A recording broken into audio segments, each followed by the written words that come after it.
வணக்கம் நேயர்களே, இன்றைய புது புது அர்த்தங்கள் நிகழ்ச்சிக்கு உங்களை வரவேற்பதில் மகிழ்ச்சி. இன்றைய நிகழ்ச்சியின் சிறப்பு விருந்தினர்களாக அதிமுகவின் திரு ஆவடிக்குமார் அவர்களும் திமுகவின் திரு கண்ணதாசன் அவர்களும் நம்மோடு இணைந்திருக்கின்றனர். வணக்கம். புதிய அரசு நம்பிக்கை வாக்கெடுப்பில் வெற்றி பெற்றிருக்கிறது. முதலமைச்சர் எடப்பாடி பழனிசாமி அவருக்கு 122 வாக்குகள் ஆதரவாக கிடைச்சிருக்கு, 11 வாக்குகள் எதிர்ப்பாக கிடைச்சிருக்கு. இவ்வளவு நாள் தமிழக அரசியல் நீடித்து வந்த அந்த பரபரப்பு நேற்று ஓரளவுக்கு ஓய்ந்திருக்கு அப்படின்னே நாம சொல்லலாம். ஆனா இன்னொரு முக்கியமான நிகழ்வுகளையும் நாம பார்க்க வேண்டியிருக்கு. நேற்று சட்டமன்றத்தில் நடைபெற்றிருக்கக்கூடிய நிகழ்வுகள், கடும் அமளி, 2 தடவை அவை ஒத்திவைக்கப்பட்டிருக்கிறது. அது குறித்த செய்திகள் நிறைய வந்துகிட்டு இருக்கு. சபாநாயகர் தனபாலுடைய மைக் இருக்கை உடைக்கப்பட்டிருக்கிறது. அதே மாதிரி எதிர்க்கட்சி தலைவர் ஸ்டாலின் சட்டை கிழிக்கப்பட்டிருக்கிறது. இது குறித்த செய்திகள் நிறைய நம்ம பார்த்துக்கிட்டு இருக்கோம். நேற்று சட்டமன்றத்தில் நடைபெற்ற இது மாதிரியான நிகழ்வுகள் குறித்த உங்களுடைய முதற்கட்ட கருத்து. இந்த சட்டப்பேரவை கூட்டம் ஒரு அசாதாரண சூழ்நிலையில், அதாவது சாதாரணமாக வாக்களிக்கக்கூடிய பொதுமக்களையே, வாக்காளர்களுக்கே தேர்தல் ஆணையம் பல்வேறு கட்டுப்பாடுகளை விதிக்கிறது. அவர்கள் மிரட்டப்பட்டிருக்கக்கூடாது, அவர்கள் மீது ஏதும் செல்வாக்கு செலுத்தப்பட்டிருக்கக்கூடாது, அவர்கள் சுதந்திரமாக வாக்களிக்க உறுதி செய்ய வேண்டும் என்ற பல்வேறு வசதிகளை வாக்காளர்கள் செய்து கொடுத்திருக்கிறது. ஆனால் இந்த நாட்டை ஆளக்கூடிய அந்த மக்கள் பிரதிநிதி சொல்லக்கூடியவர்கள் அந்த வாய்ப்பு மறுக்கப்பட்டிருக்கு என்பதுதான் எல்லோரும் பார்த்துக்கிட்டு இருந்தோம். தங்களுக்கு பெரும்பான்மை இருக்கிறது என்று சொல்லக்கூடிய ஆளுங்கட்சி எதற்காக தங்களுடைய சட்டமன்ற உறுப்பினர்களை ஒரு இடத்தில் குவித்து அடைத்து வைத்திருக்க வேண்டும் என்ற கேள்வி நிறைய தளங்கள் விவாதிக்கப்பட்டது. ஆனால் அவற்றையெல்லாம் ஒரு அச்சுறுத்தலை அவருக்கு உட்படுத்தி, இது ஏன் சொல்கிறேன் அப்படின்னு கேட்டிங்கன்னா, அங்கிருந்து தப்பி வந்ததாக சொல்லக்கூடிய அந்த சட்டப்பேரவை உறுப்பினர்கள் அனைவரும் சொன்னதெல்லாம் முதல்வர் உட்பட எங்களதுன்னு கட்டாயப்படுத்தி கையெழுத்து வாங்கப்பட்டது என்று சொன்னது உட்பட அனைத்து செயல்கள் அதை உறுதியூட்டுகின்றன. அதற்காக அவர் ஆளுநரை சந்தித்தாங்க. ஆளுநர் கடைசியாக எடப்பாடி பழனிசாமி அவர்களை பதவியேற்க அழைச்சாங்க. அப்பொழுதும் அவர் இரவு சென்று கூவத்தூரில் தான் தங்குறார். என்று கேட்டால் அந்த ஃப்ளாக்ஸ் இங்கே பறந்துடக்கூடாதுன்றதுக்காக. ஆக இந்த சூழலில் ஒரு தேர்வு நடைபெறும் பொழுது இயல்பாக சட்டப்பேரவையில் இதை ரகசிய வாக்கெடுப்புகள் வேண்டும். ஏன்னால் இன்னும் எத்தனை பேர் அது மாதிரி மிரட்டப்பட்டிருக்கலாம் அல்லது ஏதாவது செல்வாக்கு செலுத்தப்பட்டிருக்கலாம் என்ற அடிப்படையில் ஒரு கோரிக்கையை வைக்கிறார்கள். ஒரு சட்டப்பேரவை தலைவர் என்பவர் அனைவருக்கும் சமமானவர். அவர் ஒரு கட்சி ரீதியாக செயல்படக்கூடாது. ஆனால் நேற்றைய தினம் மரியாதைக்குரிய சட்டப்பேரவை தலைவர் அவர்கள் ஒரு கட்சி உறுப்பினராக, இன்னும் சொல்லப்போனால் ஆளுங்கட்சி உறுப்பினர்கள் நடந்து கொண்டதற்கு மேலாக அவர் நேற்று நடந்து கொண்ட அந்த செயல்கள் தான் இவ்வளவு பிரச்சனைகளுக்கும் காரணம். நேற்று திராவிட முன்னேற்ற கழக உறுப்பினர்கள் 2 அந்த சட்டப்பேரவை நாற்கால் அமர்ந்தது குறித்து தனது வருத்தத்தை உடனடியாக எதிர்க்கட்சி தலைவர் தளபதிகள் பதிவு செய்தார்கள். நேரடியாக சபாநாயகர் அறைக்கு சென்றே தனது வருத்தத்தை தெரிவித்துக் கொண்டார்கள்.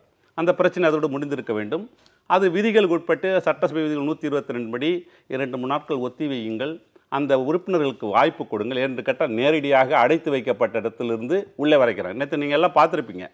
எதிர்க்கட்சிகள் ஒரு பக்கம் இருக்க, நிறைய விரும்பத்தகாத நிகழ்வுகள் தான் நேற்று நடைபெற்றது. அதைத்தான் நான் சொல்ல வரேன். இந்த நம்பிக்கை வாக்கெடுப்புன்ற விஷயத்தை தாண்டி இந்த நிகழ்வுகள் தான் முன்னணியில் நிற்குது. இல்லை, இந்த நிகழ்வுகளுடைய அடிப்படை காரணம் என்னன்றதான் நீங்கள் அந்த நிகழ்வுடைய அடிப்படை காரணம் கேட்டீங்கன்னா, நேற்று எதிர்க்கட்சி தலைவர் வாகனம் தூரத்தில் நிறுத்தி வைக்கப்பட்டு வாகனம் சோதனையிடப்படுகிறது.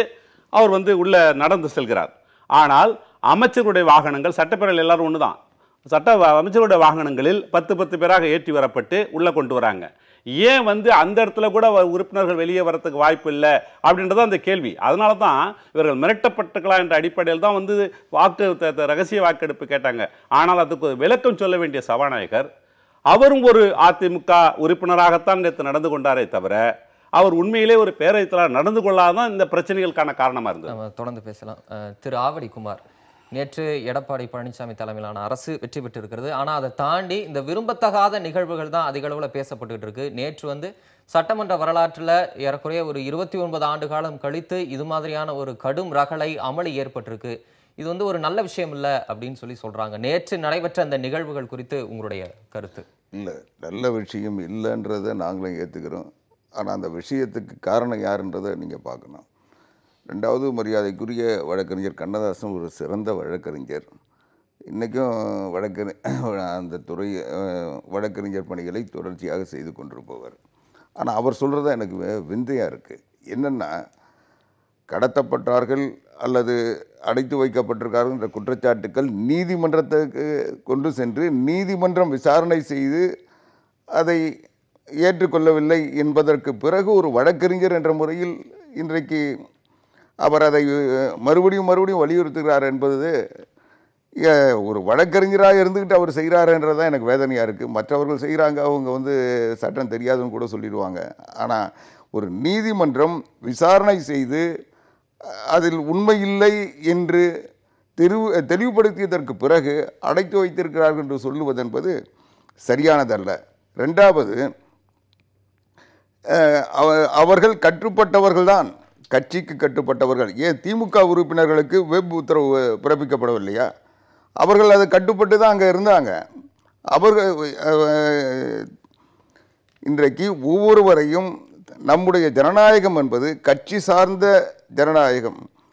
கட்சியினுடைய தலைவர் கட்சியினுடைய முடிவை செயல்படுத்துகின்ற நிலையில் தான் அந்த கட்சியை சார்ந்த சட்டமன்ற உறுப்பினர்கள் இயங்குவார்கள், இயங்க வேண்டும். இதுதான் சட்டம். அதை மீறினால் கட்சித்தாவல் சடை சட்டப்படி அவர்கள் மீது நடவடிக்கை பாயும். இதுதான் நிலை. இன்றைக்கு திமுக தன்னுடைய உறுப்பினர்களுக்கு கொறடா உத்தரவு போட்டு அவங்கள இருக்கும்போது ஏன் அவங்கள சுதந்திரமா விடல அப்படின்ற ஒரு கேள்வி வருது. இல்ல சுதந்திரமா விடலன்னு நீங்க சொல்லக்கூடாது. அந்த யார் அவங்க சொல்றதா இல்லை நீங்கன்றது நான் உங்களை குறிப்பிடலை, நான் அந்த சொல்றவங்களை யார் இப்போ நான் சுதந்திரமா இருக்கிறேன்னா இல்லையான்றதை நான் தான் முடிவு பண்ணோம். ஆனால் நான் சுதந்திரமா இல்லைன்னு நீங்கள் சொல்ல அது ஒரு பொருட்படுத்த வேண்டிய தேவையில்லை. ஒவ்வொருவருக்கும் மனித உரிமை இருக்குது, ஒவ்வொருவருக்கும் சுதந்திரம் இருக்குது, எல்லாமே இருக்குது. அது அவங்களுக்கு தெரிஞ்சிருக்கு. அதனால அவங்க நிகழ்வுகள் குறித்து நம்ம பேச வேண்டியது இருக்கு. ரெண்டு முக்கியமான விஷயம் தான் நேற்று எதிர்க்கட்சியினர் தரப்புல முன்வைக்கப்பட்ட விஷயங்கள். ஒன்று, ரகசிய வாக்கெடுப்பு நடத்தணும். இன்னொன்று மக்களை சந்திச்சு விட்டு இந்த நம்பிக்கை வாக்கெடுப்பு நடத்தணும் அப்படிங்கிறதா அவங்களுடைய கோரிக்கை. இந்த கோரிக்கையை ஏற்றுக்கிறதுல உங்களுக்கு என்ன சிரமம் அப்படிங்கிறதா அவங்களுடைய வினாவா இருக்கு. எங்களுக்கு எந்த சிரமமும் இல்லை. ஆனால் இது ரெண்டையுமே சட்டம் அனுமதிக்கலை. ரெண்டுமே சட்டப்படி சரியான பார்வையோ நடவடிக்கை இல்லை.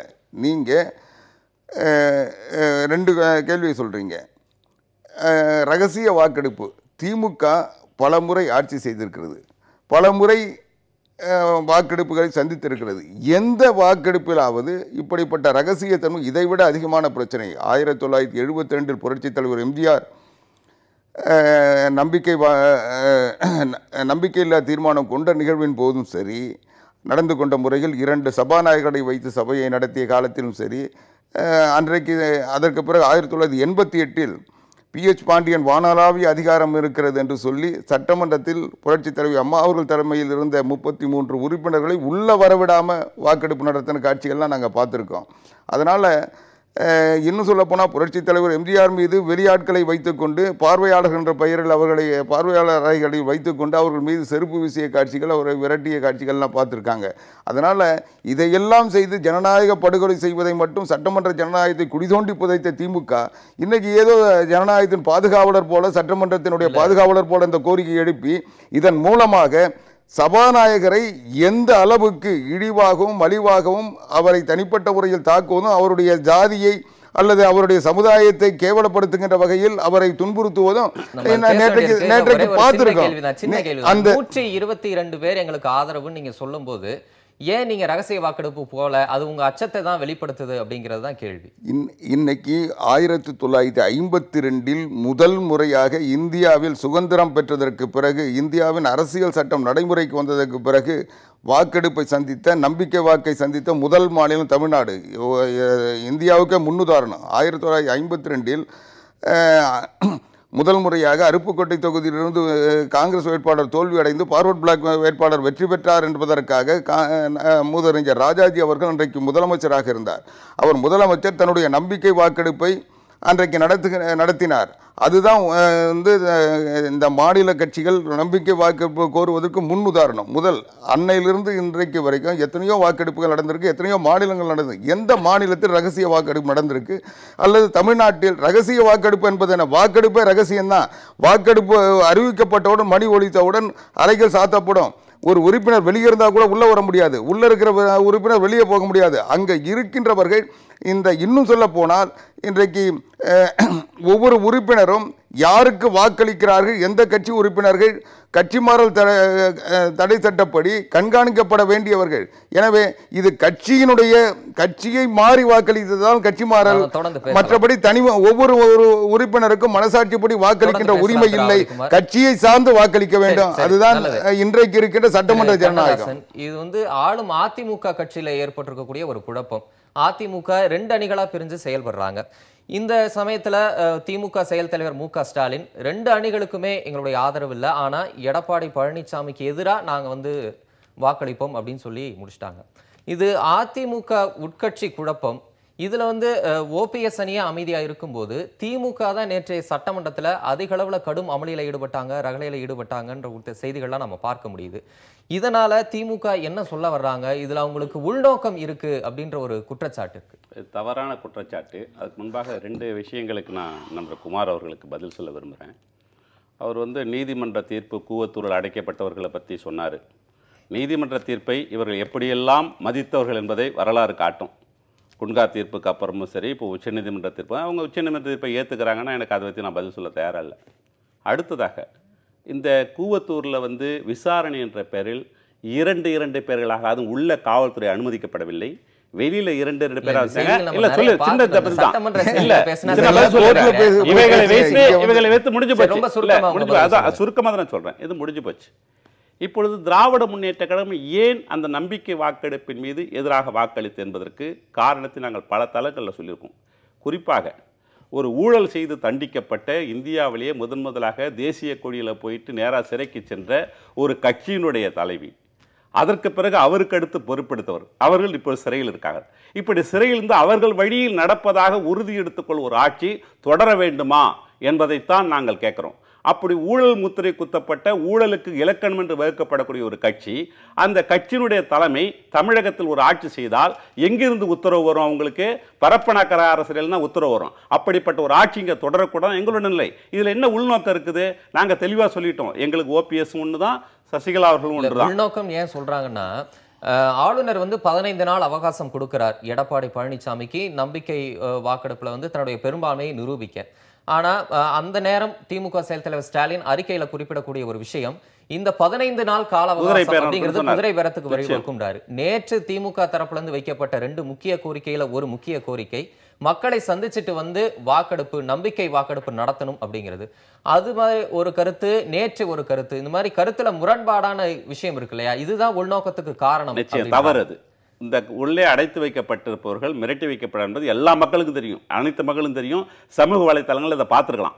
அடுத்து நான் ஏற்கனவே சொன்ன மாதிரி கான்சைன்ஸ், மனசாட்சியின்படி அவர் மக்களுடைய விருப்பத்தை அறிந்து வந்து வாக்களிக்க வேண்டும். நேரடியாக அங்கேருந்து இந்த சிறையிலேருந்து கைதிகளை வந்து வண்டியில் கொண்டு வந்து நீதிமன்றத்தில் ப்ரொடியூஸ் பண்ணிட்டு திரும்ப கொண்டு போகிற மாதிரி தான் ஆளுநருக்கு வீட்டில் வந்து பதவியேற்பு விழாவில் வந்து ராஜ்பவனில் கூட்டிகிட்டு திரும்ப கூட்டு போயிட்டாங்க. அந்த கட்சி தலைவர்களே அங்கே போய் தங்கி பாதுகாத்தாங்க. இப்படி இருக்கும்போது அவர்கள் உண்மையிலே உளச்சான்றின்படி அவர்கள் வாக்களிக்கிறார்கள் என்பதை உறுதி செய்ய வேண்டும் என்று கேட்பதற்கு எதிர்க்கட்சிக்கு உரிமை உண்டு. அதைத்தான் நாங்கள் வலியுறுத்தணும். அந்த 15 நாள் எப்படி வந்து குதிரை பேரத்தை வழிவகுக்குன்னு சொன்னோமோ அதே போலத்தான் இவர்களுக்கு 2-3 நாட்கள் தவணை கொடுங்க, மக்களை சந்தித்து வந்து அவர்கள் வாக்களிக்க வேண்டும் கொள்வது ஜனநாயக முறைப்படி அமைந்தது. அதில் எந்த தவறும் கிடையாதுன்றதான் எங்களுடைய வாதம். இல்ல அதே மாதிரி தானே வாக்களிச்சிருக்காங்க, அதுல எந்த மாற்றமும் இல்ல. அந்த வாக்களிப்பு என்பது நேற்று எப்படி நடைபெற்றது? அதாவது நான் ஏற்கனவே சொன்ன மாதிரி பேரவைத் தலைவர் இருவருக்கும் சமமான வாய்ப்புகள் கொடுக்க வேண்டும்.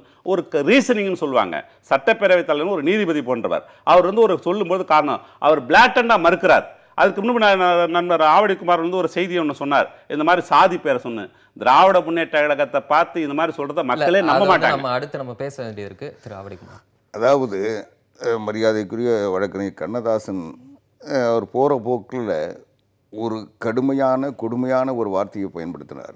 அதை நான் வன்மையாக கண்டிக்கிறேன். என்னென்னா, சிறை கைதிகளை கொண்டு வந்து ஆஜர்படுத்துவதையும் சட்டமன்ற உறுப்பினர்கள் ஒப்பிட்டு பேசுவது என்பது ஒரு மிக மிக கேவலமான மட்டுமல்ல ஒரு கடுமையான ஒரு வார்த்தை. கேவலம் கிடையாது சார், அவங்க மனிதர்கள் இருக்கலாம். அது திமுக சட்டமன்ற உறுப்பினர்கள் வேணா அப்படி கொண்டு வந்து கொறடா உத்தரவு போட்டு நேற்று செஞ்சிருக்கலாம். அண்ணா திமுக உறுப்பினர்கள் யாரும் இல்லை, நீங்கள் பேச சொல்ல நான் குடிக்கிடல, யாரையும் அப்படி செய்யலை. ஏன்னா தன்னை போல பிறர் நினைக்கின்ற பண்பு அவங்களுக்கு எப்பவும் உண்டு. அதனால் அதை சொல்கிறாருன்னு நான் நினைக்கிறேன். ரெண்டாவது, நீங்கள் தெளிவாக கேட்டீங்க, ஆனால் அந்த பதிலை வந்து அவர் சாமர்த்தியமாக டைவர்ட் பண்ணார். என்னென்னா, இன்றைக்கு பிரச்சனை என்ன?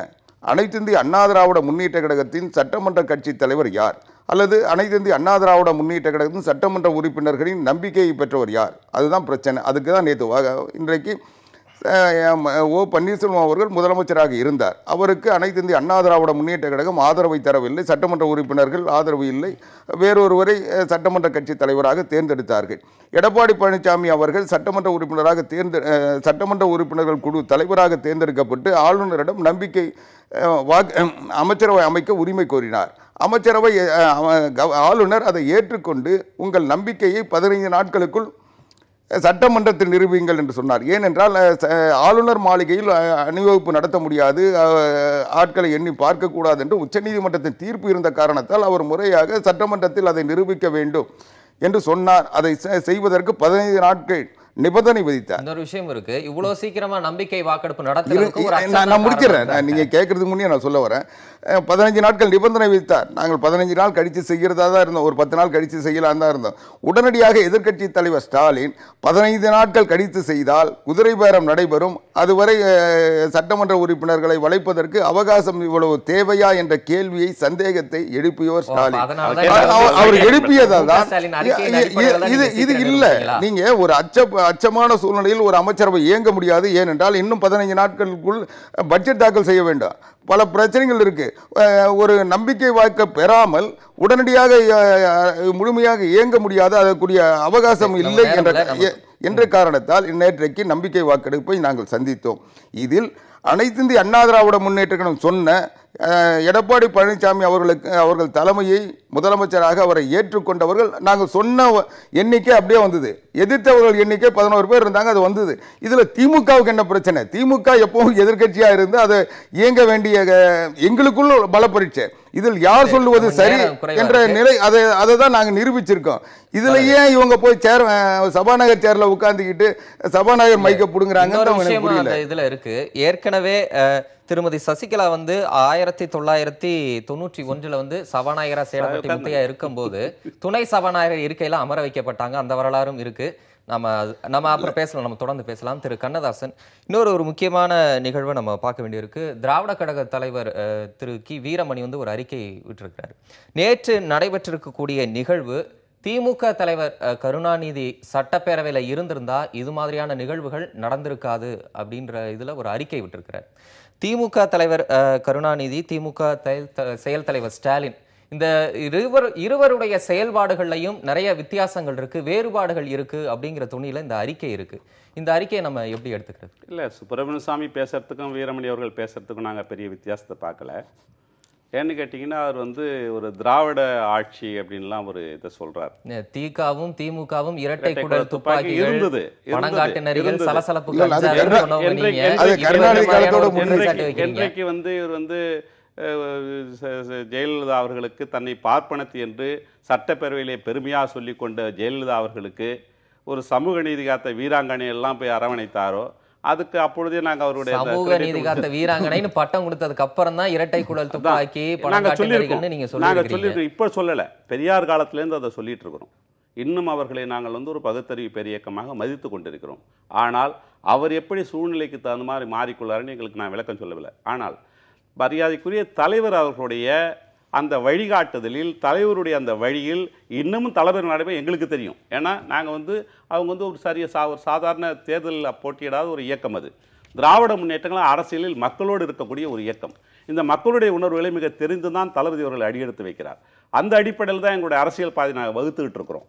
நண்பர் வந்து பேசும்போது சில குற்றச்சாட்டுக்களை வந்து சொன்னார். திராவிட முன்னேற்ற எதிர்கட்சியாக இருக்குது, அப்படி அதனால தான் அப்படி இருக்கணும்னு சொல்லிட்டு. எங்களுக்குள்ள போட்டி என்னன்னு, நாங்கள் பொறுப்பு வாய்ந்த எதிர்க்கட்சி. நீங்கள் சட்டப்பேரவை நிகழ்வுகளில் ஒரு எதிர்க்கட்சிக்கு ஒரு முக்கியமான பங்கு உண்டு. நாணயத்தின் இரு பக்கம் போல நீங்கள் ஒரு பக்கம் வச்சா செல்லா காசு ஆகிடுவீங்க. அதை மட்டும் புரிஞ்சுங்க. எதிர்க்கட்சியினுடைய முறையான செயல்பாடுகளை நீங்கள் மதிக்க தவறிவிட்டால், பேரவைத் தலைவர் நடுநிலை பிறந்து செயல்பட்டால் இது ஜனநாயகத்துக்கு பெரிய ஆபத்துன்றதை அவங்க புரிஞ்சுக்கணும். இந்த ஜனநாயகத்துக்கு ஆபத்து வராமல் காக்கக்கூடிய பெரும்பங்கு திராவிட முன்னேற்ற கருத்துக்கு உண்டு. அந்த அடிப்படையில் தான் நடக்கிறோம். நம்ம தொடர்ந்து பேசலாம். ஒரு சிறிய இடைவேளை எடுத்துக்கலாம் நேயர்களே. ஒரு சிறிய இடைவேளைக்கு பிறகு புது புது அர்த்தங்கள் தொடரும். திரு ஆவடிக்குமார், சட்டப்பேரவைத் தலைவர் தனபால் திமுக மேல ஒரு குற்றச்சாட்டு வச்சிருக்கிறார். தாழ்த்தப்பட்டோர் முன்னுக்கு வரக்கூடாது என்ற எண்ணத்துடன் திமுகவினர் செயல்படுகின்றனர். தாழ்த்தப்பட்ட இன மக்களை அடக்கிவிடலாம், இந்த சமூகம் வளரக்கூடாது என நினைத்து திமுகவினர் இங்கே செயல்பட்டிருந்தார். உண்மையிலேயே நான் சார்ந்துள்ள சமூகத்தின் சார்பாக தனபால் என்ற தனி மனிதனாக அதனை என்றென்றும் எதிர்க்க கடமைப்பட்டுள்ளேன்.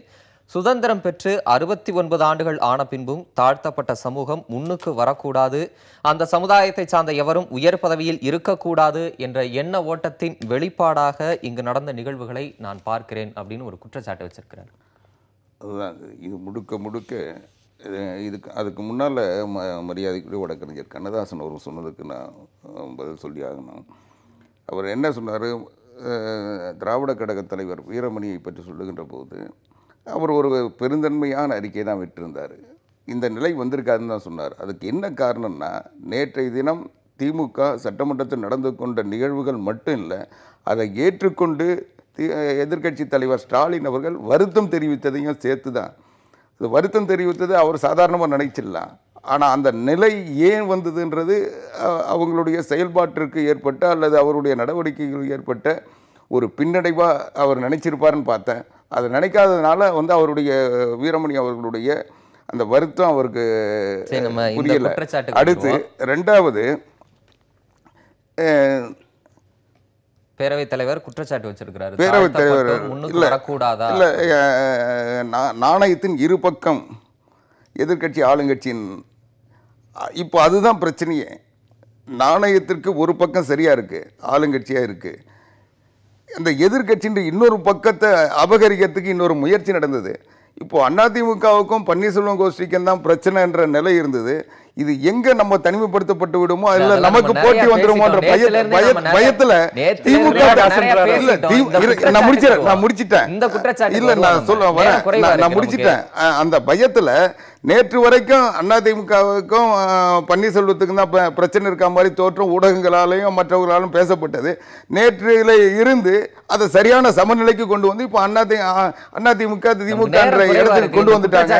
அதுக்கான முயற்சி தான் நேற்று நடந்ததே தவிர இவங்களுடைய இடம் பறிபோயிடக்கூடாது, அதை பன்னீர்செல்வம் எடுத்துட்டு போயிடக்கூடாதுக்காக அவங்க நேற்று அதை நடத்திட்டாங்க. இப்போ நீங்க சொன்னதை பொறுத்த வரைக்கும் அதுல சபாநாயகர் மரியாதைக்குரிய தனபால் அவர்கள் ரொம்ப மென்மையானவர்.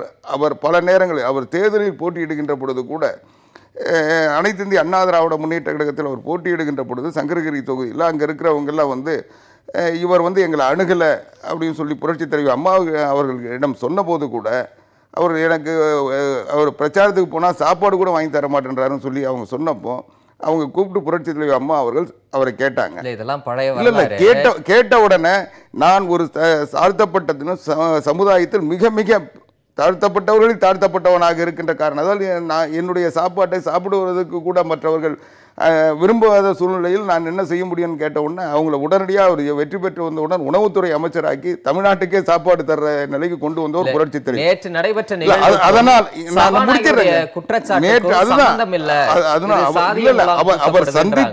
அவர் சந்தித்து வருகின்ற சமுதாயத்தால் அவருக்கு ஏற்படுகின்ற இழிவுகளை எங்க கட்சிக்குள்ளேயே இருக்கிறவங்களே அந்த முறையை கடைபிடிச்சாங்கன்ற தெளிவுபடுத்துறதுக்காக நான் சொல்றேன். அதற்கு பிறகு சட்டமன்ற உறுப்பினராக வந்த பிறகு அவர் சட்டமன்றத்தின் தலைவராக இருந்து எல்லோரையும் வழிநடத்துகின்ற ஒரு இடத்தை உருவாக்க வேண்டும் என்று முதல் முறையாக ஒரு அருந்ததியர் இனத்தை சார்ந்தவரை சபாநாயகர் ஆக்கினாங்க. ஆனால் தொடர்ந்து திமுக சட்டமன்ற உறுப்பினர்கள் அவரை அறையில் போய் அவரை தாக்குவதும் அவரை அவமானப்படுத்துவதும் தொடர்ந்து நிகழ்ந்து கொண்டிருக்கிறது. பல நேரங்களில் அவர் வருத்தப்பட்டிருக்கிறார். நேற்றைக்கு நடந்த நிகழ்வுகள் எல்லாத்துக்கும் தெரியும். சட்டமன்ற அந்த சபாநாயகர் இருக்கையிலிருந்து அவரை கையை பிடிச்சி இழுத்ததும் அவருடைய ஒளிபெருக்கி உடைச்சு போட்டதும் அவரை சேர அடிச்சதும் அதை விட அது எல்லாவற்றையும் விட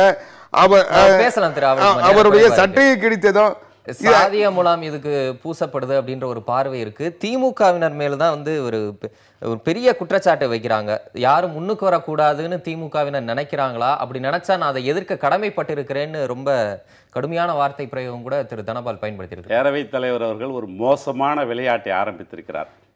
திராவிட முன்னேற்ற கழகத்தை பொறுத்தவரை சாதி பாகுபாடின்றே ஒரு இயக்கம்.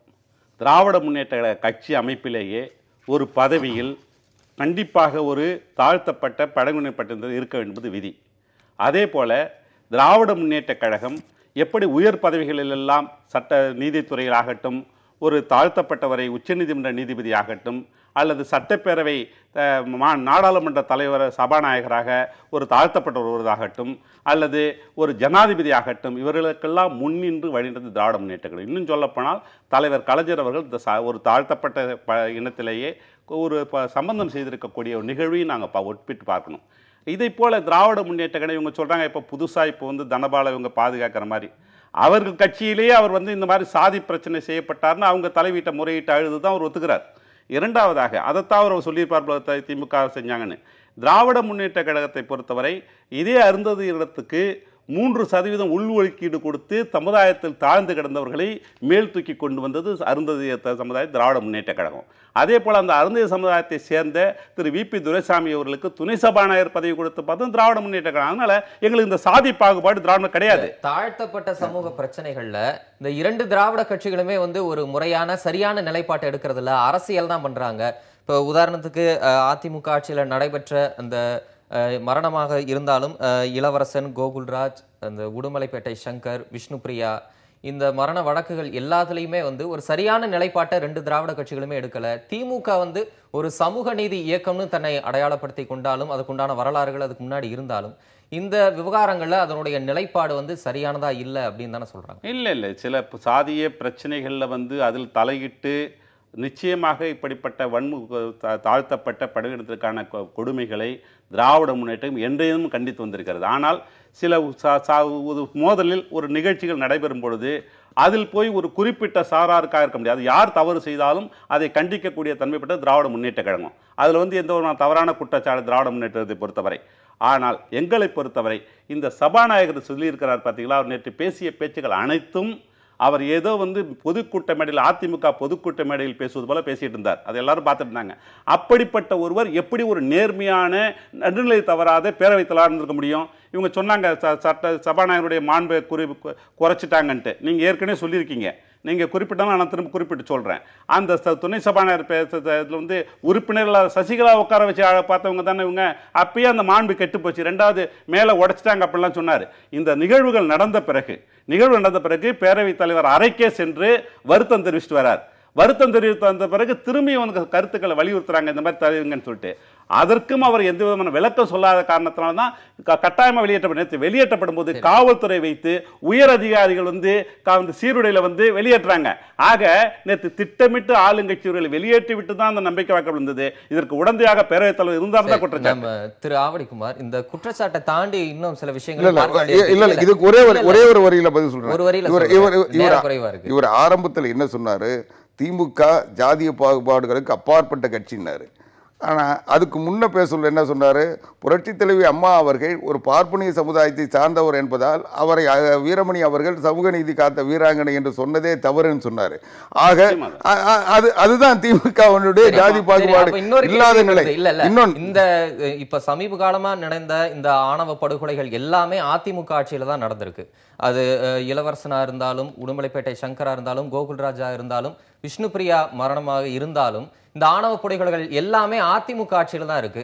உங்க மேலேயும் அந்த குற்றச்சாட்டு தான் வைக்கப்படுது. அதிமுகவுமே வந்து தாழ்த்தப்பட்ட சமூக மக்களுடைய அந்த நல்வாழ்வுக்கான ஒரு நிலைப்பாட்டை சரியா எடுக்கிறது இல்லை, அரசியல் தான் பண்றாங்க அப்படின்னு. இல்லை, நீங்க ஒரு தனிப்பட்ட கொலைகள் நடைபெறுவதும் சம்பவங்கள் நடைபெறுவதும் ஒட்டுமொத்தமாக வந்து ஒரு ஆட்சியினுடைய தொடர் நிகழ்ச்சியாகவோ ஆட்சியினுடைய தடுக்க என்ன நடவடிக்கை எடுத்திருக்கிறீங்க? நிச்சயமாக சட்ட ரீதியான நடவடிக்கைகள் எடுக்கப்பட்டிருக்கின்றன. எல்லாத்துக்கும் வழக்குகள் இருக்கின்றன. எதையும் வந்து எந்த சமரசத்துக்கும் உட்படுத்தலை. இவ்வளவு நெருக்கடிகள் இருந்தாலும் அரசாங்கம் அதில் தலையிடாமல் உரிய நீதி கிடைக்க வேண்டும் என்பதற்காக யார் குற்றம் செய்தாலும் அவர்கள் தண்டிக்கப்பட வேண்டும், அதற்போல் பாதிக்கப்பட்டவர்களுக்கு நிவாரணம் கிடைக்க வேண்டும் என்பதில் புரட்சி தலைவி அம்மா அவர்கள் தலைமையில் இயங்கிய அரசு தெளிவாக வந்து நடவடிக்கை எடுத்திருக்கு. ரெண்டாவது, இது ஒரு சமுதாய பிரச்சனை. இதை வந்து ஒட்டுமொத்தமாக ஒரு சார்பு நிலையோ அல்லது ஒரு சார்பு நடவடிக்கை எடுத்தால் அது வந்து சமுதாயத்தில் வேறு வகையான பிரச்சனைகள் உருவாக்கும். அதையும் அரசாங்கம் வந்து நடவடிக்கை வேணாம், இல்ல நெறிப்படுத்த வேண்டிய நியாயமான நடவடிக்கை நிச்சயமா எடுக்கப்பட்டிருக்கிறது. எல்லா நிலையிலும் வந்து உரிய நடவடிக்கை இதை முடிச்சிடறேன். இதை சொன்னாரு சின்னம்மா அவர்களை துணை சபாநாயகர் இருக்கையில் அமர வைத்தார். அமர வைத்த சேடப்பட்டி முத்தையா அவர் அருகில் இருக்கிறார். அவரிடம் கேட்டு என்ன விளக்குன்னு சொன்னார்னா நல்லா இருக்கும். அவர் மட்டுமா உட்கார வச்சிருப்பாரு? அவர் தான் சபாநாயகர். சேடப்பட்டி முத்தையா சபாநாயகர். தேடப்பட்டி அப்படின்ற ஒரு விஷயம் தேடப்பட்டி இருக்கு. முத்தையா ஒரு சிறிய இடைவெளிக்கு சபாநாயகருக்கு பிறகு வானளாவிய அதிகாரம் இருக்கு. சிறிய இடைவெளிக்கு பிறகு தொடர்ந்து பேசலாம். திரு ஆவடி குமார், சசிகலாவின் சபதம் நிறைவேறியது, முதலமைச்சர் எடப்பாடி பழனிசாமி பெருமிதம் அப்படின்னு ஒரு செய்தி வந்திருக்கு. எம்ஜிஆர் ஜெயலலிதா கண்ட கனவை நிறைவேற்றுவதுதான் எங்களுடைய லட்சியம். அதிமுக ஆட்சி மலர வேண்டும் என அதிமுக பொதுச் செயலாளர் சசிகலா எடுத்த சபதம் இன்று நிறைவேற்றி இருக்கிறதுன்னு நேற்று அவர் மெரினா கடற்கரையில் தலைவர்கள் சமாதிக்கு அஞ்சலி செலுத்திட்டு அவர் வந்து சொல்லியிருக்கிறார். உச்ச நீதிமன்றத்தால் ஒரு குற்றவாளி அப்படின்னு அறிவிக்கப்பட்டு இப்போ சிறை தண்டனை அனுபவிச்சுட்டு வர ஒருத்தவங்களுடைய சபதம் நிறைவேறி இருக்கு அப்படின்னு ஒரு முதலமைச்சர் வந்து சொல்றது, பெருமிதமாக சொல்றது அப்படிங்கிறது வந்து பொதுமக்கள் எப்படி புரிஞ்சுப்பாங்க? இல்லை, பொதுமக்கள் சரியாக புரிஞ்சுப்பாங்க.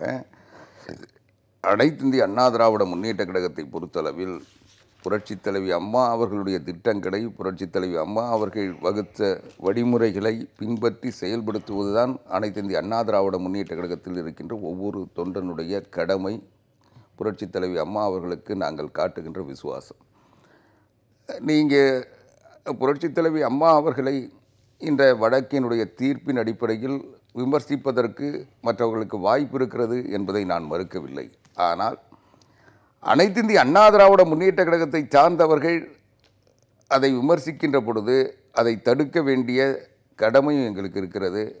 அதன் அடிப்படையில் தான் இன்றைக்கு இன்றைக்கி பார்த்தீங்கன்னா, இன்றைக்கி இது ஒரு சாதாரணமான நிகழ்வாக வெளியே இருக்கவங்களுக்கு தெரியலாம். ஆனால் அனைத்து இந்திய அண்ணா திராவிட முன்னேற்ற கழகத்தில் இருப்பவர்களுக்கு தான் இது எவ்வளவு பெரிய சதி பின்னப்பட்டது. திராவிட கேட்ட கேள்வி வந்து நான் பதில்ல வரேங்கிறது ஒட்டுமொத்த நான் சொல்றேங்க, நீங்க சொல்றீங்க, நான் சொல்றேன். அதாவது திராவிட கட்சிகளையே ஒழிக்க வேண்டும் என்று ஒரு முடிவெடுத்து அதில் முதற்கட்டமாக அனைத்து இந்திய அண்ணா திராவிட முன்னேற்ற கழகத்தை இந்த அசாதாரண சூழ்நிலை, புரட்சித் தலைவி அம்மா அவருடைய மரணம் என்கின்ற அசாதாரண சூழ்நிலையை வைத்து அனைத்து இந்திய அண்ணா திராவிட முன்னேற்ற கழக தொண்டர்கள் இந்த நேரத்தில் இதை தாங்குகின்ற வலிமையற்றவர்களாக இருப்பார்கள் என்ற எண்ணத்தில் பின்னப்பட்ட சதிவலை. அந்த சதிவலைக்கு பன்னீர்செல்வம் அவர்கள் தன்னை இலக்காக்கி கொண்ட சூழ்நிலையில் அவரிடமிருந்து முதலில் கட்சியை மீட்க வேண்டும், அதற்கு பிறகு ஆட்சியை மீட்க வேண்டும் என்ற நிலையில் தான் இந்த நடவடிக்கைகள் எடுக்கப்பட்டன. இதனுடைய பின்னணியை நீங்கள் பார்த்தீங்கன்னாவே தெரியும். பன்னீர்செல்வம் கூட அன்னைக்கு தெளிவாக கேட்டார், ஏன் அவசரம்னாரு. இன்னும் ஒரு மாதம் இருந்தால் இவங்க ஜெயிலுக்கு போயிடுவாங்க, நான் வந்து நிரந்தரமாக இருந்துருவேன், கட்சி என் கையில் வந்துடும், நான் கட்சியில் இருந்தால் யார் எங்களுக்கு உத்தரவு போட்டாங்களோ அவங்ககிட்ட ஒப்படைச்சிருவேன்ற பொருள், அருணாச்சல பிரதேசமாக தமிழ்நாட்டை மாற்றிடுவேன்ற பொருளில் தான் அவர் சொன்னார்.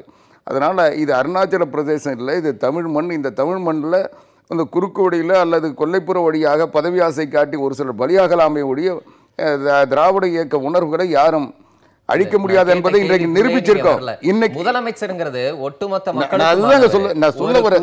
ஒரு தண்டனை நீங்க புரட்சித் தலைவி அம்மா அவர்கள் குற்றவாளி என்பதை நான் ஏற்கவில்லை, ஏற்க மாட்டேன். உச்சநீதிமன்றத்துடைய தீர்ப்பு அதுவாக இருந்தால் அதை மறுஆய்வு செய்வதற்கு நாங்கள் முயற்சி எடுத்துக் கொண்டிருக்கோம். விரைவில் மறுஆய்வு நடவடிக்கை எடுக்கப்படும். எனவே அந்த தீர்ப்பு இன்றைக்கு தீர்ப்பாக நாங்கள் மதிக்கிறோம், ஆனால் ஏற்கவில்லை. அதை மறுபரிசீலனை உட்படுத்த இருக்கிறோம். எங்களுக்கு நீதி மீது நம்பிக்கை இருக்கிறது. புரட்சித் தலைவி அம்மா அவர்கள் களங்கமற்றவர், ஊழலுக்கு அப்பாற்பட்டவர் என்பதில் நாங்கள் உறுதியாக இருக்கிறோம். திரு கண்ணதாசன், பெங்களூரு சிறையிலிருந்து உத்தரவு பெறக்கூடாது, இது ஒரு ரிமோட் கண்ட்ரோல் அரசாங்கமா இருக்கக்கூடாது அப்படின்னு திமுக தரப்பினர்லேருந்து, குறிப்பாக திமுக செயல் தலைவர் ஸ்டாலின் தொடர்ச்சியா அந்த கருத்துக்களை வலியுறுத்திக்கிட்டே வர்றாரு. இப்போ நேற்றைக்கு நம்பிக்கை வாக்கெடுப்புல எடப்பாடி பழனிசாமி வெற்றி பெற்றிருக்கிறார். இப்போ சசிகலாவினுடைய சபதம் நிறைவேறியது அப்படின்னு அவர் இந்த மாதிரியான ஒரு பெருமிதம் தெரிவிச்சிருக்கிறார். இது தொடர்பான உங்களுடைய பார்வை? அவர் என்ன சபதம் வந்து அந்த சமாதியில் அடித்து செய்தார்ன்றது யாருக்கும் தெரியாது. அவரும் இது வரைக்கும் சொல்லலை. அதை கண்டவர் விண்டிலர், விண்டிலர் கண்டிலர்ன்றது போல் அவர் என்ன சொன்னார்னு அவரும் சொல்ல, யாருமே அதை கேட்கவில்லை. ஆனால் அவங்கவுங்க கற்பனைக்கு எடுத்துக்கிட்டாங்க. நாங்கள் என்ன நினைக்கிறோம், என்ன நிலைக்கு ஆளாக்குன்னு நீ அழிந்து போன்னு அவர் அடிச்சு விடுவான், அப்படி தான் நாங்கள் நினைக்கிறோம். ஆனால் எங்களுடைய செய்திகள் எல்லாம் எப்படி வந்து ஜெயலலிதா அவர்கள் வந்து பரப்பனக்கர் ஆசிரியரில் 2014 செப்டம்பர் 27 அடைக்கப்பட்டாரோ அப்பொழுதே ஆட்சி இயந்திரம்லாம் போயிடுச்சு. இதே முதலமைச்சர் பன்னீர்செல்வம் போய் பார்த்துட்டு வந்தாங்க. அந்த நிலை தான் தொடரும். அதுதான் வந்து அவங்க சொல்லக்கூடிய வழிகள், இந்தந்த வழிகளில் நாங்கள் செயல்படுவோன்றது. இரண்டாவதாக, இன்றைய தினம் முதலமைச்சர் போய் ஒரு தண்டிக்கப்பட்ட குற்றவாளியை பார்ப்பார் என்றால் இது மோசமான முன்னுதாரணங்களை இளைஞர்கள் மத்தியில் ஏற்படுத்திவிடும். இது மாதிரி ஒரு தவறு செய்து ஊழல் செய்து மக்கள் பணத்தை கொள்ளையடித்து விட்டு தண்டனை பெற்று சிறைக்கு சென்றால் அவர்களை பார்ப்பதற்கு முதலமைச்சரோடு வருவார் என்பது எள்ளி நகையாடக்கூடிய ஒரு செயல் இருக்கும். நான் எடுத்து கேட்குறேன், 2011ஆம் ஆண்டு வீரபாண்டி ஆறுமுகம் அவர்கள் சேலம் மத்திய சிறையில் அவருடைய உறவினர் சுரேஷ்குமார் என்பவரை பார்க்க போகிறார், பாரப்பட்டி சுரேஷ்குமார். அதை பெரிய பிரச்சனையாக்கி அரசியலாக்கியது இதே ஜெயலலிதா அவர்கள் தான், அதே கட்சி தான்.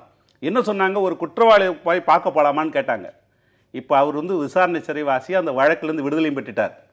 ஆனால் ஒரு தண்டிக்கப்பட்ட குற்றவாளி ஒரு முதலமைச்சரை போய் பார்க்கலாம்னு தான் மக்கள் முன்னுள்ள கேள்வி.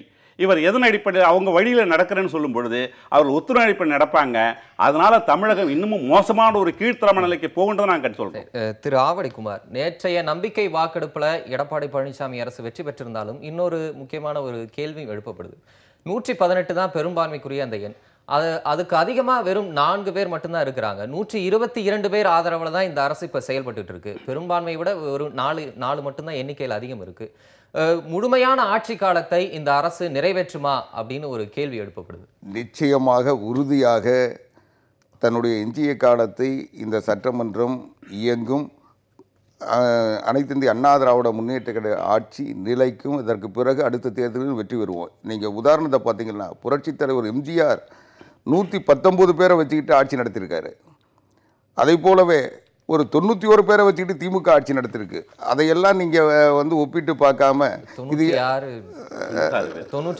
96 சரி 96 ஆக இது நம்முடைய ஜனநாயகத்தில் எதுவும் சாத்தியமற்ற ஒன்று அல்ல. எங்களுக்கு பெரும்பான்மை இருக்கிறது, சட்டப்படி அது போதும். எங்கள் பெரும்பான்மை இன்னும் சொல்ல போனால் நேற்றைக்கு ரகசிய வாக்கெடுப்பு நடத்தி இருந்தால் திமுகவிலிருந்து நாங்கள் எதிர்பார்த்த 17 வாக்குகள் எங்களுக்கு கிடைத்திருக்கும், கூடுதல் வாக்குகள் வந்திருக்கும். அதனால் ஜனநாயகத்தில் இது நடக்காதுன்னு சொல்லாதீங்க. நாங்கள் எங்களுடைய ஆட்சியில் குறைபாடுகள் இருந்தால் விமர்சிங்க, நாங்கள் ஏற்றுக்கிறோம். ஆனால் இதை இவங்களுக்கு தகுதி இல்லை, இவங்களுக்கு ஆதரவு இல்லைன்றதெல்லாம் நீங்க கற்பனையா உங்க விருப்பத்தை சொல்லாதீங்க. இன்னொரு கருத்தும் முதலமைச்சர் எடப்பாடி பழனிசாமி செய்தியாளர் சந்திப்புல இன்னொரு விஷயமும் குறிப்பிடுறாரு. மத்திய அரசு கிட்ட இருந்து அந்த வறட்சி நிவாரண நிதி, வர்தா புயலுக்கான நிவாரணம் கேட்டு பெறுவதற்கான முயற்சி பெறுவோம், நீட் சம்பந்தமான முயற்சி. இன்னொரு முக்கியமான விஷயம், குடிநீர் பிரச்சனை நாங்க இப்போ மிக முக்கியமான பிரச்சனையா இருக்கிறதுனால அதுக்கு முக்கியத்துவம் கொடுப்போம் அப்படின்றாங்க. மத்திய பாரதிய ஜனதா அரசுக்கும் மறைந்த முதலமைச்சர் ஜெயலலிதா சிகிச்சை பெற்றிருக்கும் போதும் சில நிலைப்பாடுகள் மாற்றம் இருந்துச்சு. ஒரு சில திட்டங்களின் அடிப்படையில் அவங்க சிகிச்சை பெற்றுட்டு இருக்கும் போதும் அவங்க மரணத்துக்கு பிறகும் அந்த நிலைப்பாடுல வேறு மாற்றத்தை நம்ம பார்க்க முடிஞ்சது. இப்ப மத்திய அரசு ஒரு அழுத்தம் கொடுக்கறதுனால தான் இது மாதிரியான மாற்றம் நிகழ்ந்தது அப்படின்னாங்க. இப்ப இது முதலமைச்சர் எடப்பாடி பழனிசாமி மத்திய அரசு கிட்ட நிறைய கோரிக்கைகள் வைப்பேன் அப்படின்னு சொல்லியிருக்கிறாரு. ஒருவேளை அதே மாதிரியான கோரிக்கை வைக்கும் போது மத்திய அரசு அழுத்தம் கொடுத்தா அதுக்கு அடிபணிவீங்க அப்படின்னு சொல்லப்படும். இல்லை, நாங்கள் அடிப்பணிய மாட்டோம் என்பதற்கு உதாரணம் தான் அடிப்பணிந்த பன்னீர்செல்வம் இன்றைக்கு விடுபட்டிருக்கிறார். இன்றைக்கு அடுத்த நிலையில் இருந்த எடப்பாடி பழனிசாமி அவர்கள் முதலமைச்சர் ஆகுவதற்கு காரணமே நம்முடைய கோரிக்கைகள் அவரிடத்தில் சொல்லி சாதிக்க வேண்டிய கடமைப்பட்ட அனைத்து இந்திய அண்ணா திராவிட முன்னேற்ற கழகத்தின் திட்டங்களை, புரட்சித் தலைவி அம்மா அவர்கள் முன்வைத்த திட்டங்களை செயல்படுத்த வேண்டிய முதலமைச்சராக இருந்த பன்னீர்செல்வம் பாரதிய ஜனதா கட்சி சொன்னதை ஏற்றுக்கொண்டு எங்களுடைய கொள்கைகளை காவு தந்தார். அதனால் அவர் இன்றைக்கு வெளியேற்றப்பட்டிருக்கிறார். எனவே அது எடப்பாடி பழனிசாமி அவர்களுக்கு தெரியும். எனவே அந்த நிலையெல்லாம் எடுக்க மாட்டார். எங்களை பொறுத்தவரை புரட்சித் தலைவி அம்மா அவர்கள் எந்த நோக்கத்தோடு இந்த இயக்கத்தை, அரசை வழிநடத்தினார்களோ அந்த நோக்கத்திலிருந்து கிஞ்சிற்றும் பின்வாங்க மாட்டோம். அப்படி யாராவது பின்வாங்கினார்கள் என்றால் அவர்கள் பன்னீர்செல்வத்தின் நிலையை அடைவார்கள். இப்ப இருக்கிற அரசுக்கு எதிராக மாநில பாரதிய ஜனதா கடுமையான கருத்து, அரசியல் ரீதியான அரசு வேற ஒரு நிலைப்பாடு எடுக்கிறாங்க. நம்ம எப்படி இருக்கு நம்ம தொடர்ந்து அரசியல் ரீதியாக சந்திக்க தயாராக இருக்கிறோம். நாங்க ஒன்றும் பலகீனமான கட்சி இல்ல. நான் கேள்வியை முடிச்சிடறேன். முன்னாள் முதலமைச்சர் பன்னீர்செல்வம் ஆட்சியில இருக்கும்போது அவருக்கு முழு ஆதரவு நாங்க கொடுப்போம்னு எதிர்க்கட்சி தலைவர் மு க ஸ்டாலின் சொன்னாரு. நாகரிகமான நடவடிக்கைகள் நம்ம பார்க்க முடிந்தது. இப்ப அமைந்திருக்கக்கூடிய இந்த புதிய அரசுக்கு திமுகவுடைய ஆதரவு எப்படி இருக்கும்? அதாவது இவங்க அந்த விஷயம் டிஸ்டார்ட் பண்றதுன்னு சொல்லுவாங்க, திசை திருப்பதுன்னு. இது ஏன் பன்னீர்செல்வத்துக்கு ஆதரவு? பன்னீர்செல்வத்துக்கு ஆதரவு கிடையாது. அவர்கள் கொண்டு வந்த மக்கள் நல திட்டங்கள், உதாரணத்துக்கு ஜல்லிக்கட்டு ஒரு அவசர சட்டம் கொண்டு வந்ததற்கும் சரி, அதற்கு பிறகு நீட் தேர்வுக்காக கொண்டு வந்து சரி, இதெல்லாம் ஆதரவு கொடுன்னு சொன்னாங்க. அவர் பன்னீர்செல்வம் அதிமுக ஆட்சிகளை எங்களுக்கு பன்னீர்செல்வம் உண்டு தான், சசிகலா உண்டு தான், வேறுபாடு கிடையாது. ஆக இந்த நல்ல திட்டங்களுக்கு அளிப்போம்னு துரைமுருகன் துரைமுருகன் என்ன சொல்றாங்க அவருக்கு எதிராக இப்ப நான் கேட்கிறேன் நண்பர் குமார ஒரே தான் செய்தான் நண்பர் குமார கேட்கிறேன். பன்னீர்செல்வம் இப்போ ஜிஎஸ்டிக்கு ஆதரவு கொடுத்தாரு, மதுரவாயில் பறக்கத்துக்கு ஆதரவு கொடுத்தாரு, நீட் தேர்வு அதெல்லாம் ரத்து பண்ண போறீங்களா இப்போ இந்த ஆட்சி? அவ்வளோ தைரியம் இருக்கா உங்களுக்கு? இதெல்லாம் யார் வந்து உங்களுக்கு கட்சி பொதுச்செயலாளர் தெரியாமல் நடந்ததா? ஆக இந்த நடிப்புகள்லாம் வேண்டாம். அதே போல் ஒன்று சொன்னார், திமுகலேருந்து 17 பேர் ஆதரவுன்னு. ரகசிய வாக்கெடுப்பு எடுத்திருந்தால் இவர்கள் 50 வாக்குகள் கூட பழனிசாமி வாங்கினா மக்கள் எல்லாம் தெரியும். இப்போ அந்த சட்டப்பேரவை உறுப்பினர்கள் எல்லாம் இன்றைய தினம் வந்து மக்களை போய் சந்திக்க வேண்டிய சூழல் இருக்குது. ஆக எதிர்காலத்தில் இந்த 122 22வது வாய்ப்பு இதுதான் பன்னீர்செல்வத்துக்கு அவங்களுக்கு இருந்த ரகசிய உறவு, அந்த கள்ள உறவு இப்ப வெளிப்படுது. பழனிசாமிக்கு ஒரு கோரிக்கை வைக்கிறாரு, என்னை பார்த்து சிரிக்காதீங்க அப்படின்னு சொல்லி. மு.க. ஸ்டாலின் எடப்பாடி பழனிசாமி பார்த்து இனி சிரிப்பாரா? அதாவது எதிர்கட்சி என்பதுன்றதான் ஒரு ஆளுங்கட்சிக்கு எதிர்கட்சிக்கு ஒரு நல்ல ஒரு மாநிலம் வந்து செயல்படும். ஆனால் எங்களை எதிரி கட்சி என்று சொன்ன பிறகு ஏற்கனவே ஒருத்தர் சிரிச்சதுதான் காரணம், வேற ஒன்றும் சொல்ல, நேராக பார்த்துக்கிட்டாங்க, சிரிச்சுக்கிட்டாங்கன்னு சொல்லி பாவனைகள்லாம் காட்டினாங்க. இப்படிப்பட்ட ஒருவர் ஒரு தலைவராக கொண்டிருப்பவர் அவராவது பாவம் புழைச்சி போட்டுமென்னு தான் சொல்றோம். ஆனா அவருக்கும் அடுத்த இடைத்தேர்தல் வர வரைக்கும் தான் பதவின்றது அவங்க கட்சியாரங்க தெரியும். அவரும் இருக்க மாட்டாங்க. அவரை நாங்க சிரிப்போம், அவர் சிரிக்காம சிரிப்புல யாரையும் சிரிக்க சொல்லல, சிரிக்க வேண்டாம் சொல்லல. சிரிப்புல பல வகை இருக்கு. செய்திக்கு நேராயிடுச்சு. NSK சிரிப்பை பத்தி ஒரு பாட்டே பாடி இருப்பாரு. அதனால இருவருக்கும் நன்றி.